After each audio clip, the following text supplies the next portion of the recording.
በስመ አብ ወወልድ ወመንፈስ ቅዱስ አሐዱ አምላክ። መጽሐፈ ሲራክ ምዕራፍ 6 ጠላት ከምትሆን ወዳጅ ሁን፣ የክፉ ስም ፍጻሜው ስድብና ውርደት ነውና።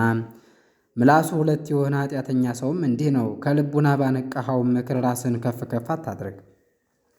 አንበሳ ላምን እንደሚነጣጠቅ ሰውነትህን እንዳይነጥቋት፣ ቅጠልህን ይበላብሃል፣ ፍሬህንም ታጣለህ።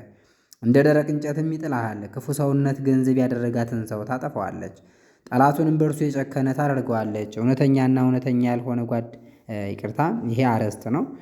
ልዝብ አንደበት ወንድማማችነትን ያበዛል፣ ልዝብ አፍም ወዳጅን ያበዛል። ብዙ ሰዎች ወዳጆች ይሁኑ፣ ነገር ግን ከብዙዎች አንዱ ምክርን የምትገልጥለት ይሁን። ወዳጅ ብታበጅ በችግር ወራት ወዳጅ አበጅ፣ ፈጥነህም እምነት አትጣልበት። ለጥቂት ቀን የሚሆን እውነተኛ ወዳጅ አለና በመከራህም ጊዜ ካንተ ጋር አይታገስም። ጠላት የሚሆንህና የሚሰድብህ ሰውረህ የሠራኸውን ኃጢአትህንም የሚገልጥብህ ወዳጅ አለ። ስለ ማዕድህም የሚወድህ ወዳጅ አለ፣ እርሱም ካንተ ጋር አይኖርም። በተቸገርክም ጊዜ ይለይሃል። ባለጸጋ በሆንክ ጊዜ እንዳንተ ይሆናል፣ ቤተሰብህንም ይገዛል። ብትቸገር ግን እርሱ ባላጋራህ ይሆናል፣ እንዳታየውም ይሰወርሃል። ከጠላቶችህ ራቅ፣ ወዳጆችህንም ተጠባበቃቸው። የታመነ ወዳጅ እንደ ጸና አላባሽ አግሬ ጋሻ ነው። እርሱን ያገኘ ሰው ድል ባገኘ። ለታመነ ወዳጅ ለውጥ የለውም፣ ለደግነቱም ሚዛን የለውም። የታመነ ወዳጅ የሕይወት መድኃኒት ነው፣ እግዚአብሔርንም የሚፈሩ ያገኙታል። እግዚአብሔርን የሚፈራ ሰው ወዳጅነቱን ያጸናል፣ ባልንጀራውን ደርሶ ይሆነዋልና። ልጄ ሆይ በሕፃንነትህ ጥበብን ምረጣት፣ እስክታረጅም ድረስ ታገኛታለህ። እንደሚያርስና እንደሚዘራ ሰው ወደ እርሷ ሂድ፣ የተባረከ ፍሬዋንም ጠብቅ። ስለ እርሷ በመሥራት ጥቂት ትደክማለህ፣ ነገር ግን ፈጥነህ ፍሬዋን ትበላለህ። በሰነፎች ዘንድ ፈጽማ ጎጻጉጽ ናት፣ አእምሮ በሌለው ሰውም አታድርም።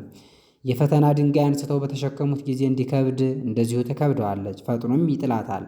ጥበብስ እንደ ስሟ ናት፣ ብዙ ሰዎችም የሚያውቋት አይደሉም። ልጄ ሆይ ስማኝ፣ በምክሬም ጽና፣ ምክሬንም አታቃል። እግሮችህን ወደ ቀንበሯ አግባ፣ ዛንጃሯንም በአንገትህ እሰር። ጫንቃህን ዝቅ አድርገህ ተሸከማት፣ በእግር ብረቷም አትበሳጭ። በፍጹም ነፍስህ ወደ እርሷ ተሰማራ፣ በፍጹም ኃይልህም መንገዷን ጠብቅ። ፍለጋዋን ተከተል፣ ፈልጋት ታገኛታለህም። ያዛት አትተዋትም፣ በፍጻሜህም ዕረፍትን ታገኛለህ፣ ደስታም ይሆናል። እግር ብረቷም እንደ ጽኑ ጋሻ ይሆንልሃል፣ ዛንጃሯም የክብር ልብስ ወደ መሆን ይመለስልሃል። የዘላለም ወርቅ በእርሷ ዘንድ አለና፣ ማሰሪያዋም የሰማያዊ ሐር ጌጥ ይሆንሃል። እንደ ክብር ልብስ ትለብሳታለህ፣ የደስታ ዘውድንም ታቀዳጅሃለች። ልጅ ሆይ ብልህ ትሆን ዘንድ ብትወድ፣ ትማርም ዘንድ በልቡና ብትጨክን፣ ትሰማ ዘንድ ብትወድም ታገስ። ጆሮህንም ብታዘነብል ብልህ ትሆናለህ። በብዙ ሽማግሌዎች ዘንድ ቁም፣ ከእነርሱም አዋቂ ሰው ብታይ ተከተለው። የመጽሐፉን ነገር ሁሉ ፈጥነህ ስማ፣ የጥበብን ምሳሌ አይዘንጋህ። ብልህ ሰው ብታይ ፈጥነህ ወደ እርሱ ሂድ፣ እግርህም በደጃፉ መድረክ ይመላለስ። የእግዚአብሔርን ትእዛዝ አስብ፣ መጻሕፍቱንም ሁልጊዜ አንብብ። እርሱም ልቡናህን ያጸናዋል፣ ጥበብንም ትወዳት ዘንድ ይሰጥሃል። መጽሐፈ ሲራክ ምዕራፍ 7 ክፋትን አትስራት፣ ክፉም አያገኝህም። ከበደል ራቅ፣ እርሷም ራሷ ካንተ ትርቃለች። 7 እጥፍ አድርገህ እንዳትሰበስባት፣ በኃጢአት ትልም አትዝራ። ከእግዚአብሔር መንግሥትን አትለምን፣ ከንጉሥም የክብር ዙፋን አትለምን። በእግዚአብሔር ፊት ጻድቅ ነኝ አትበል፣ በንጉሥም ዘንድ ብልህ ነኝ አትበል። ዳኛ መሆንን አትውደድ፣ እነሆ በደለኛውን ለመበቀል አትችልም ይሆናል። እነሆ ለባለጸጋም ታደላ ይሆናል። በእውነት ሥራህም ላይ ኃጢአት ትሠራለህ። የአገርህንም ሰው አትበድል፣ ራስህንም በወገኖች መካከል አታስት። በአንዲቱም ቢሆን ከቅጣት አታመልጥምና። ሁለት ኃጢአት አንድ አድርገህ አትሥራ። በመባዬ ብዛት እግዚአብሔር ኃጢአቴን ያስተሰርይልኛል፣ ለልዑል እግዚአብሔር መባ ካገባሁ ይቅር ይለኛል አትበል። በምትጸልይበት ጊዜ አትቸኩል፣ ምጽዋት በመጽወትንም አታቃል። የሚያሳዝን ደስ የሚያሰኝም አለና። ባዘነ ሰው አትሳቅ፣ በባልንጀራህ ሐሰትን ተግባር አታድርግ። በወዳጅህና በባልንጀራህም ላይ እንዲህ አታድርግ። በምንም ሁል ጊዜ ሐሰትን አትውደድ፣ ፍጻሜዋ ይጎዳሃልና። በሽማግሌዎች መካከል ብዙ ቃል አትናገር፣ በአፍ የተናገርኸውን ስለትህን አትመልስ። ቃልህንም አትለውጥ፣ የእጅህንም ሥራ አታቃል። ፈጣሪህም የሚያበቅልልህን ቡቃያህን ቸል አትበል። ብዙ ናቸው ብለህ ከኃጢአተኞች ጋር አንድ አትሆን፣ ጥፋት እንደማትዘገይ አስብ። ሰውነትን ፈጽመህ አዋርዳት፣ የኃጢአተኞች ፍዳቸው ትልና እሳት ነውና። በየነጋው ወዳጅ አትለውጥ። ስለ ቀይ ወርቅ ወዳጅህን አትጣ፣ መወደዷ ከወርቅ ይወደዳልና። ብልህና ደግ ሴትን አትጥላ። በእውነት በሚገዛልህ ቤተሰብህ ላይ ስለ አንተ ሰውነቱን አሳልፎ በሚሰጥ በምንደኛህም ላይ ክፉ ነገርን አታድርግ። ብልህ ቤተሰብህን እንደ ራስህ ውደደው፣ ነፃ ታወጣውም ዘንድ ተስፋ ያደረግህን ዋጋውን አታጥፋበት። ሁልጊዜ ከብትህን መፍቀድ አትተው፣ ከእነርሱ የሚጠቅምህን ወደ አንተ አቅርብ። ልጆች ቢኖሩህ ምከራቸው፣ ከሕፃንነታቸው ጀምረህ ትሕትናን አስተምራቸው። ሴቶች ልጆችም ቢኖሩህ ጠብቃቸው፣ አታስታቸው፣ አትሳቅላቸው፣ አታባብላቸው። ልጅህን አቅመ ሔዋን ስትደርስ አጋባት፣ ጠብቃት፣ ታላቅ ሥራንም ትፈጽማለህ፣ ከድካምም ታርፋለህ። ነገር ግን ለብልህ ሰው አጋባት። እንደ ራሴ የምትወዳት ሚስት ብትኖርህ አትፍታት። በፍጹም ልቡናህ አባትህን አክብረው፣ የእናትህን ምጧን አትዘንጋ። በእነርሱም ምክንያት እንደተወለድክ አስብ። ስላደረጎልህስ ፈንታ ምን ታደርግላቸዋለህ? በፍጹም ሰውነትህ እግዚአብሔርን ፍራው፣ ካህናቱንም አክብራቸው። በፍጹም ኃይልህም ፈጣሪህን ውደደው፣ የሚያገለግሉትንም አትተዋቸው። እግዚአብሔርን ፍራው፣ የሚያገለግለውን ካህኑንም አክብረው። የታዘዘልህ ዕድሉንም ስጠው። ቀዳሚያቱንና ስለ ኃጢአት የሚሰዋውን መሥዋዕት፣ ወርቹንም ማታና ጠዋትም የሚሰዋውን መሥዋዕት፣ መጀመሪያ የሚወለደውንም ከብት ስጠው። በረከት ፍጽምት ትሆን ዘንድ እጅህን ለድሃ ዝርጋ። ስጦታ በሕያው ሁሉ ፊት ጸጋ አለው። ስለ ሞተ ሰው ምጽዋት መስጠትን አትተው። ከሚያለቅሱ ሰዎችም አትለይ፣ ከሚያለቅሱም ጋር አልቅስ። ሕመምተኛንም ሰው መጎብኘትን ቸል አትበል። በዚህም ይወዱሃል። በተናገርከው ነገር ሁሉ ፍጻሜህን አስባት፣ ሁልጊዜም አትበድል።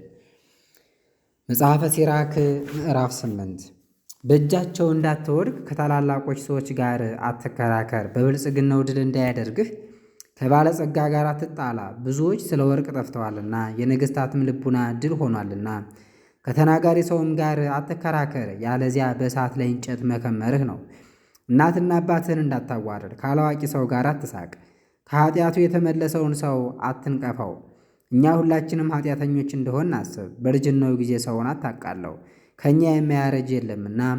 በሞተ ሰው ደስ አይበልህ፣ ሁላችንም እንደምንሞት አስብ። የብልሆችን ነገር አታቃል፣ ጥበብን በእነርሱ ዘንድ ታገኛለህና። ምሳሌያቸውን ተማር፣ መምህራንንም አገልግል። የሽማግሎችን ምክራቸውን ጠብቅ፣ እነርሱ ከአባቶቻቸው ተምረዋልና። አንተም ከእነርሱ ተማር። በሐዘንህም ጊዜ የምትናገረውን ታገኛለህ፣ የምትመልሰውንም ታውቃለህ። በእሳታቸው እንዳትቃጠል የኃጢአተኞች ሰዎችን እሳት አትጫር። በአንደበቱ ነገር እንዳያስትህ በተሳዳቢና በጠላት ዘንድ አትከራከር። ከአንተ ለሚበለጽገው አታበድረው፣ ብታበድረው ግን ገንዘብህን እንዳጣህ እወቅ። ከአንተ ለሚበረታውም አትዋሰው፣ ብትዋሰው ግን አንተ ራስህ እንደምትከፍል አስብ። ከዳኛ ጋር አትከራከር፣ እንደ ክብሩ መጠን ፍርድን ይለውጡለታልና። እንዳይደፍርህ ከደፋር ሰው ጋር መንገድን አትሄድ፣ እርሱ ልቡ እንደወደደ ያደርጋልና። አንተም በእርሱ ስንፍና ትሞታለህ። ከቁጡ ሰው ጋር አትከራከር፣ በእርሱ ዘንድ ደም ማፍሰስ እንደ ኢምንት ነውና፣ ረዳት ወደሌለበት ቦታም ይወስዳልና። ከእርሱ ጋር ወደ ምድረ በዳ አትውጣ፣ የሰማውን ነገር መጠበቅ አይችልምና። ካላዋቂ ሰው ጋር አትማከር፣ እንዴት እንደሚደርስብህ አታውቅምና። ጉዳይህን በባዕድ ፊት አትናገር፣ ዋጋ እንዳይጠፋብህ ለሰው ሁሉ የልብህን ምስጢር አትግለጥ።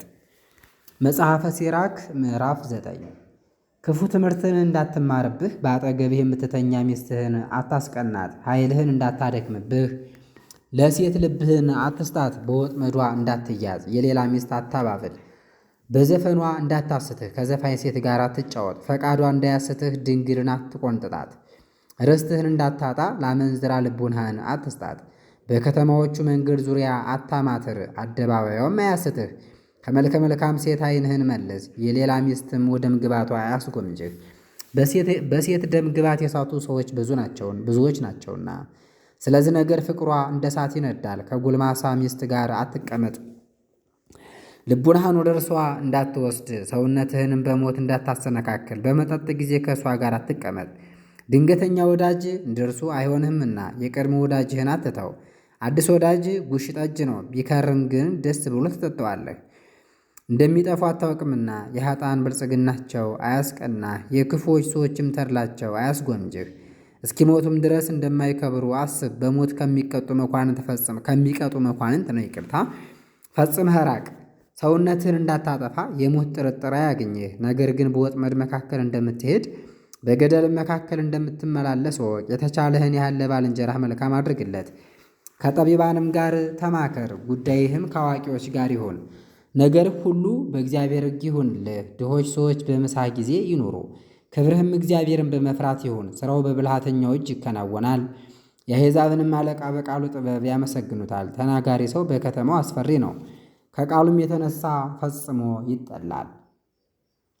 መጽሐፈ ሲራክ ምዕራፍ 10 ጠቢብ ንጉሥ ሕዝቡን ይመክራል፣ አስተዋይ ዳኛም ሥርዓትን ይሠራል። ሎሌውም እንደ ሕዝቡ አለቃ ነው፣ የከተማው ገዥ እንደሚሠሩ በውስጡ የሚኖሩ ሰዎች ይሠራሉ።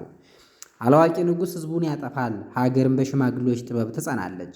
የምድር ግዛት በእግዚአብሔር እጅ ነው፣ በጊዜውም የሚጠቅመውን ሰው በእርሷ ላይ ያስነሳል። የሰው በረከቱ በእግዚአብሔር እጅ ነው፣ በጸሐፊም ሰውነት ክብሩን ያኖራል። ባልንጀራህን በሳተበት ሁሉ አትንቀፈው፣ በነቀፋህም ምንም ክፉ ነገር የምታደርግበት አይኖር። ትዕቢት በእግዚአብሔርና በሰው ዘንድ የተጠላ ነው፣ ከሁሉም አመፅ ትከፋለች። መንግሥትም ስለ ዓመፅና ክርክር፣ ስለ ገንዘብም ከአንዱ ወገን ወደ ሌላው ወገን ትፈልሳለች።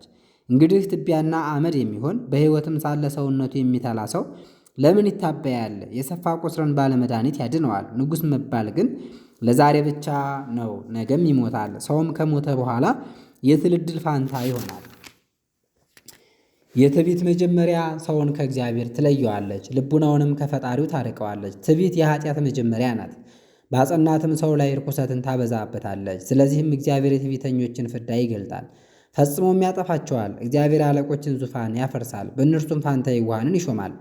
እግዚአብሔር የአሕዛብን ሥራቸውን ነቀለ፣ በእነርሱም ፋንታ ትሑታንን ተከለ። እግዚአብሔር የአሕዛብን አገሮች አጠፋ፣ እስከ ምድር መሠረት ድረስ አጠፋቸው፣ ፈጽሞም አጠፋቸው። ስም አጠራራቸውንም ከምድር ደመሰሰ። ትዕቢት ለሰው የተፈጠረ አይደለም፣ ቁጣና ጥፋትም ከሴት ለሚወለድ ሰው አይደለም። የሰው ዘር የከበረ ዘር ነው። የከበረ ዘር ማን ነው? እግዚአብሔርን የሚፈሩ ሰዎች ዘር አይደለምን? የሰው ዘር የጎሰቆለ ዘር ነው። ጎስቋላው ዘር ማን ነው? የእግዚአብሔርን ትእዛዝ የማይጠብቁ ሰዎች ዘር አይደለምን? ዳኛ ከባልንጀራው ይልቅ የከበረ ነው። እግዚአብሔርን የሚፈሩ ሰዎች ግን ከእርሱ ይልቅ ይከብራሉ። ለባለጸጋውና ለከበርቴው ለድሃውም ክብራቸው እግዚአብሔርን መፍራት ነው። ድሃውን ስለ ድህነቱ ይንቁት ዘንድ አይገባም፣ ኃጢአተኛውንም ስለ ሰው ስለ ባለጸግነቱ ያከብሩት ዘንድ አይገባም። ታላላቆችና አለቆች መኳንንቱም ይከብራሉ፣ ከእነርሱም እግዚአብሔርን የሚፈራ ሰውን የሚበልጠው የለም። ጠቢብ ቤተሰብ በንጹሕ ያገለግላል፣ አዋቂ ሰውም አይነቅፈውም። ሥራህን ስትሠራ አትራቀቅ፣ በችግርህም ወራት አትመካ።